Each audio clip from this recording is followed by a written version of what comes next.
website right now and download my free course on alternate picking mastery. It contains 5 essential exercises that will take you to alternate picking mastery faster than you can imagine.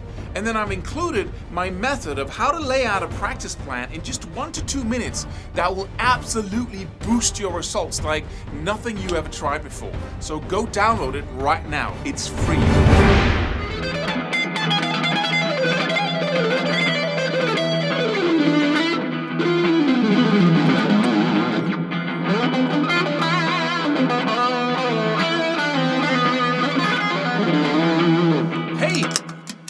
I'm playing my old Squier here because this video is about how do you create your own sound, basically. And this, this sounds really like a Swede most of us know, like Yngwie Malmsteen. But it's a good example of how you can approach the journey of figuring out exactly what sound you like. And it's not in the amp. It's not in the guitar even. It's in the pickups. Of course, it's also in the amp and the guitar, but what I found, at some point, when I started out, I didn't care about guitars. I didn't care about the making of them or how they looked. It was just a tool to me. I just wanted to practice and build the skills. And the guitar was and then at a later point, suddenly I was just hit by lightning, and I was all into figuring out how I could create the best instrument for myself. And suddenly it dawned on me that it's in the details. It's not, it's 2 pieces of wood, but the way, or the place where you really find the biggest price differences, or the differences in price, is the work you have to do to just make it right. The fretting, the neck, everything, the details, right? And so I started buying cheap Squiers. I bought a lot of other guitars as well in order to figure out whether or not I needed another guitar in order to get the sound I wanted. But it wasn't really like, I could go from guitar to guitar, but it wasn't really the big difference. And I also looked into amps. I looked into a lot of different amps, and I bought a couple of them, took them home, and I discovered that they sound different depending on what room they're in, depending on where I am in relation to the amp, whether it's pointing that way or this way or just towards me.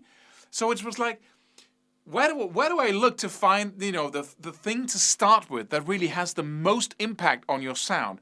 And the answer to that is your pickups. Those really influence the sound more than anything else. So if you buy a cheap Squier, they don't make those here anymore. So I can't, you can't go out and buy a Squier Deluxe. You can buy it used, and I recommend that you do, because it's a really fine instrument, especially if you look at the price tag. But so I started on much cheaper Squiers, and then I started changing the pickups. And I bought pickups, took them home, and I actually installed them in the guitar. And that's really easy on a Strat. Anyone can learn to do that.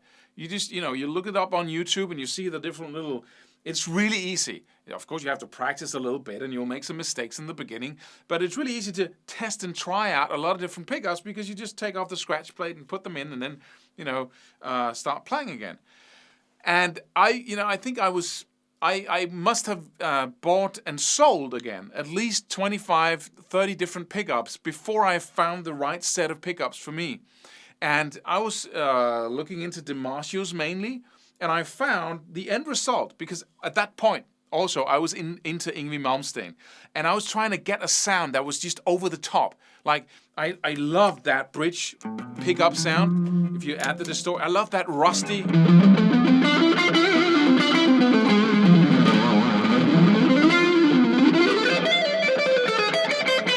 It really doesn't sound that good. It's like coffee. It doesn't taste good, but when you get used to it, you can't live without it.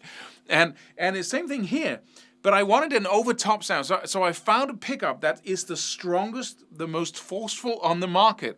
It's a normal single coil, and it has to be in order to get that muddy sound, that corroded sound when you add distortion. And it's really bright as well, which is really good, but not too bright. And it's the Red Velvet DiMarcio. It's also not one of the pricier ones. It's really cheap compared to the other pickups they have. So I use the Red Velvet here to get that over the top.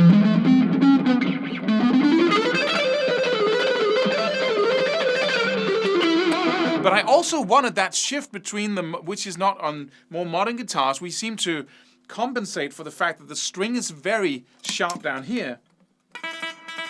and then it has more body, is softer up here. And if you place the same pickup in all three places, then you'll basically, you'll hear that, right? But then on most modern standard setups, we have pickups that compensate. So you don't hear that difference between the very sharp and the very round. And I wanted that. And on Yngwie's guitar, in the beginning, he had the same pickups in all three positions. So when he went from one pickup, there was a distinct difference, especially if you bend, right? Do you hear that? I'm just...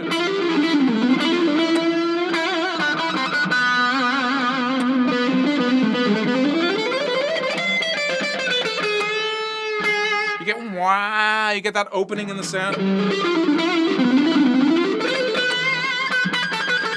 So you can have you had that effect there, and I wanted that too. But I also wanted the crunch, the cool sound of the humbucker, and a single coil cannot do that down here. So,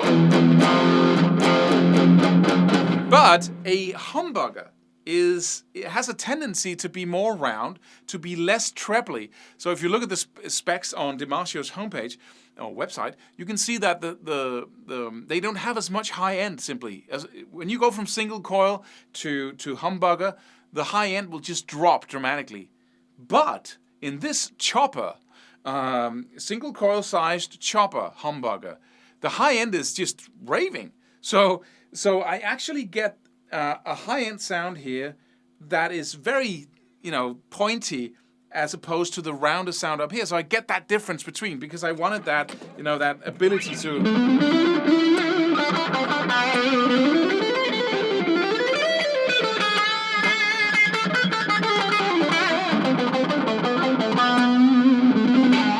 Because that's a new element that you can play around with when you play. So I ended up with that. But I don't know who you like the most at the time, for the time being.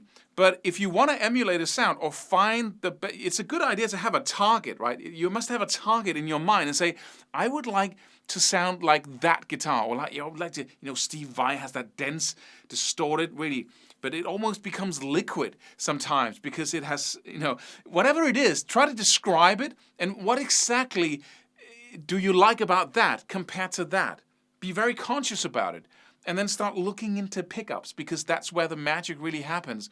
Because the two pieces of wood here is going to influence the pickups to some degree. But really, when Leo Fender started this whole project of building the Strat and the Telecaster, he was a radio guy. He was just into whatever. This can be plastic, whatever, right? He wasn't into the actual influencing from the wood to the pickup.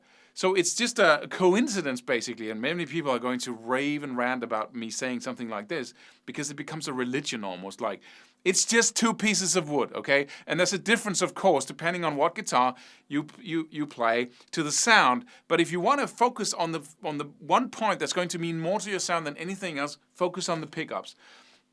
You might want to buy a Strat or another guitar where you can act, because how are you going to test and try? You can test and try out pedals, right? Effects, that's really easy. But how do you take one guitar and then figure out what pickups you want? The only way is to enable yourself to make that, to buy some pickups, test them and say, what do I like about this? Okay, let's try another pickup, install it, all the way, take it off, install it, play a little with it, for a couple of days, go back to the other one, install it, play with it, and then sell the pickups you don't want to use anyway. So you keep your expenses down to a minimum. But I was really glad I had that process, because it made me so aware of what really makes your sound and what I wanted. I have another guitar over here, and I have two humbuckers. These are also DiMarzio's, and I don't remember what they are, because this was just at the end of that period where I was all crazed up about the pickups. But I just basically like the sound of the humbucker, and I like the round neck pickup sound here. It's good for fusion and jazzy stuff, while I have the neck pickup if I want that distorted, heavy sound. But I warmly recommend the process. It's exciting. And it's a good idea. It's a good intimate way of learning getting to know your instrument by picking it apart, right? Subscribe for more free videos. Do it now.